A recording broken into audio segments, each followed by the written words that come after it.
वसमत तालुक्यातील वाई गोरखनाथ या ठिकाणी महापोळा मोठ्या उत्साहामध्ये साजरा करण्यात आला। पोळ्याच्या दुसऱ्या दिवशी करनिमित्तानं भरवल्या जाणाऱ्या या महापोळ्यासाठी नांदेड, परभणीसह वसमत पूर्ण तालुक्यातनं हजारो बैलजोड्यांनी हजेरी लावली होती। गोरखनाथ वाई या ठिकाणी बैल आल्यानंतर तेथील अंगारा लावल्यानंतर बैल निरोगी राहतात अशी जुनी आख्यायिका आहे।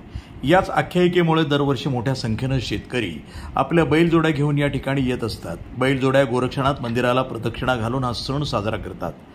महापोळ्याच्या निमित्तानं प्रशासनाच्या वतीनं औंढा मार्ग वाहनांसाठी बंद ठेवण्यात आला होता। त्याबरोबरच वाई गोरखनाथ मंदिरातील शिष्टमंडळानं इथे येणाऱ्या सर्व भाविक भक्तांसाठी प्रसादाचं आयोजन केलं होतं।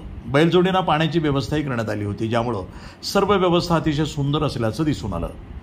यापूर्वी शासनाच्या वतीनं बैलांसाठी खाद्याची व्यवस्था करण्यात येत होती, पण कोरोना काळापासून ही खाद्याची व्यवस्था बंद झाल्याचं बोललं जात आहे। त्यामुळे प्रशासनानं पुन्हा बैलांसाठी खाद्याची व्यवस्था या ठिकाणी करण्यात यावी अशी मागणी यावेळी करण्यात आली। हजारो वर्षांची ही परंपरा आजही जशीच्या तशी कायम असल्याचं या सोहळ्यातनं दिसून आलं। या ठिकाणी यावर्षी आपण शेतकऱ्यांसाठी कर्जमुक्ती मेळावा म्हणून देशोन्नतीचे मुख्य संपादक प्रकाशरावजी पोहरे साहेब यांचा आपण कर्जमुक्ती मेळावा शेतकऱ्यांसाठी ठेवलेला आहे। त्या निमित्तानं शेतकऱ्यांच्या कानावर कर्जमुक्तीची माहिती मिळेल, कर्जमुक्ती कशा पद्धतीने भेटू शकते याबद्दल प्रकाशजी पोहरे आपल्याला मार्गदर्शन करतील। त्याच्यामुळे आम्ही त्यांचा सध्या एक मोठा कार्यक्रम या ठिकाणी 2 ते 4 च्या दरम्यान ठेवलेला आहे। याचा शेतकरी बऱ्याच जणांनी लाभ घेतील। आता आपण बघतो बरेच शेतकरी हवालदिल झालेले आहेत। शेतकऱ्यांची परिस्थिती म्हणावी तशी समृद्ध नाहीये आणि शेतकऱ्याला कर्जमुक्तीची गरज आहे। कर्जमाफी तर बऱ्याच वेळा झाली, पण कर्जमुक्तीची सध्या शेतकऱ्याला गरज आहे। मालाला हमीभावाची गरज आहे।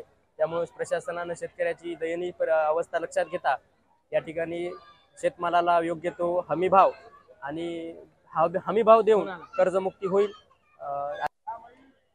हळद पिकाचं बऱ्याच पिकाने या ठिकाणी आता भाववाढ पण झालेली आहे। आपल्या इकडे हळद संशोधन केंद्र सुद्धा या ठिकाणी उपस्थित झालेलं आहे, पण बरेच शेतकऱ्यांना याबद्दल माहिती नाही। त्याबद्दल सुद्धा शेतकऱ्यांना माहितीसाठी मेळावे प्रशासनाने घेतले पाहिजे। त्या योग्य ती माहिती शेतकऱ्यापर्यंत पोहोचली पाहिजे, यासाठी प्रशासनानं दुलबा विठ्ठलराव कदम, मी वाई इथला रहिवासी आहे। पोळा हा सण आमच्या इथे माझ्या लहानपणापासून साजरा होतो।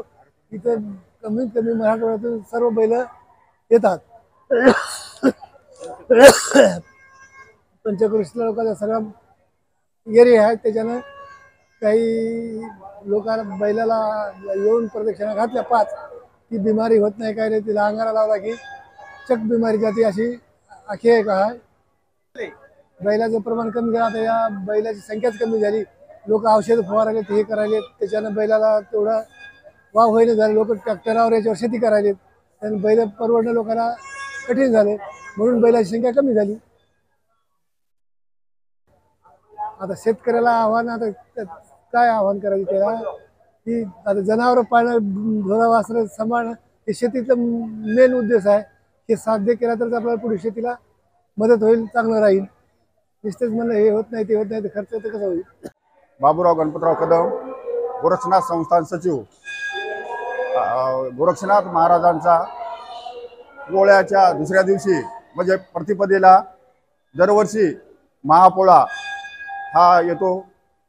नांदेड, परभणी, हिंगोली तसेच वाशिम या जिल्ह्यातून बरेच असणारे या ठिकाणी बैल शेतकरी आपले बैल घेऊन या ठिकाणी 5 प्रदक्षिणा करणं व अंगारा नेण्याकरता येतात। आणि ते असणारे या ठिकाणी आख्यायिका आहे की तो अंगारा लावल्याच्या नंतर तो बैल निरोगी राहतो आणि ते शेतकरी बांधव खूप बऱ्याच लांबून येतात। त्यामुळे त्यांना महाप्रसाद म्हणून आम्ही खिचडी असणारं या ठिकाणी देवस्थानच्या वतीने व गावकऱ्याच्या वतीने ठेवतो। त्याचप्रमाणे पाण्याची व्यवस्था व सत्यनारायण बोखारे समाजसेवक यांनी असणारं चहाची व्यवस्था सुद्धा केलेली आहे। असे अनेक उपक्रम आणि अगोदर जे बैलाला चारा होता ते आता कोरोनाच्या काळामध्ये बंद पडलेला आहे।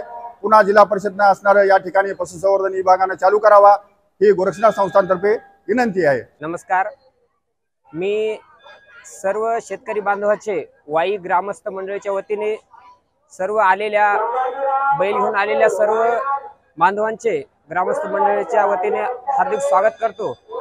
आणि मी वाई येथील एक ग्रामस्थ असून हे आमच्या येथील महापोळ्याकरीची दुसऱ्या दिवशी जी यात्रा भरते ते सर्व परिसरातून हिंगोली, नांदेड, परभणी 3 जिल्ह्यातून बैल दर्शनासाठी येतात आणि प्रदक्षिणा घालून किंवा जे काय बैलांना जे रोगराई होते, आमच्या मंदिरावर एक अशी श्रद्धा आहे जे शेतकऱ्यांची की बाबा इथला जर अंगारा जरी नेऊन बैलांना लावला तर बैलांची रोगराईतून मुक्तता होते, अशी अनादी कालापासून भाविकांची श्रद्धा आहे आमच्या देवस्थानावर भरपूर. आणि त्या श्रद्धेपोटी सर्व भाविक भक्त शेतकरी बांधव या करीच्या निमित्ताने आपले बैल घेऊन दर्शनासाठी दरवर्षी येतात. आणि त्यांची एक या ठिकाणी आम्ही ग्रामस्थ मंडळाच्या वतीने, संस्थांच्या वतीने एक महाप्रसादाची, चहा पाण्याची सुद्धा व्यवस्था आम्ही ठेवलेली आहे. शासनाकडून एवढीच एक अपेक्षा आहे की बाबा दरवर्षी शासन म्हणजे पशुसाठी एक खाद्य देत होतं, तर त्यानंतर कोरोनाच्या काळामध्ये हे जे काय प्रशासनाच्या वतीने खाद्य मिळत होतं, तर हे या कोरोनाच्या काळात बंद झालं. आमची प्रशासनाला एवढीच विनंती आहे बाबा जे लांबून लांबून पशु या ठिकाणी येतात आणि रस्त्याने प्रवास करत, हे जसे आता आम्ही शेतकऱ्यासाठी एक महाप्रसादाची व्यवस्था ठेवली, तशीच जनावरांसाठीही शासनाने एक पशुखाद्य म्हणून ढेप म्हणा काही ते द्यायला पाहिजे शासनानं. एवढीच आम्ही ग्रामस्थ मंडळाच्या वतीने प्रशासनाकडे विनंती करतो. प्रतिनिधी नंदू प्रदेशी, NTV न्यूज मराठी, वसमत, हिंगोली.